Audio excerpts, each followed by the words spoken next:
Ce concept de classe citoyenne est né à la suite d'une collaboration entre le ministère de la Promotion de la Jeunesse et l'UVUCOSI dans le cadre de la campagne de sensibilisation contre la propagation de la maladie à coronavirus.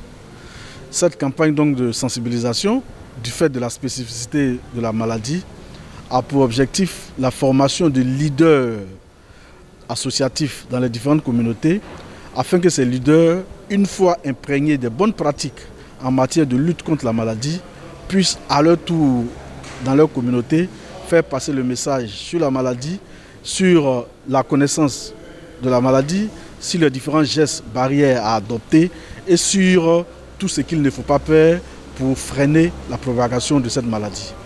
Les classes citoyennes, comme le nom le dit, ce sont des citoyens qui sont engagés donc, au niveau de leur communauté dans la lutte contre la maladie. Premier principe. Deuxième principe, c'est des leaders associatifs qui sont donc cooptés par nos soins à travers nos services donc, de concentrés, le CNJ, les directions départementales au niveau de la jeunesse.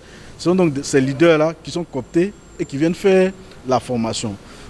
Ces formations sont dites par des bénévoles qui sont soit des étudiants en médecine ou des étudiants de l'INFAS ou des membres des associations qui ont été formés aux bonnes pratiques par les connaisseurs en la matière. Nous leur avons demandé de nous sortir un plan de mobilisation, un plan de sensibilisation. Et donc ce plan de sensibilisation qui est donc fait dans les différents quartiers est mis en œuvre par nos bénévoles. Les bénévoles qui vont, chaque fois que nous leur demandons, nous font les retours sur les actions qu'ils ont pu voir sur le terrain. Et donc pour le suivi, il y a les programmes de sensibilisation terrain que les associations ou les leaders qu'on a reçus nous font parvenir. Et puis il y a le travail par la suite que font tous ces bénévoles qui sont sur le terrain et qui s'engagent jour et nuit auprès donc de leur communauté.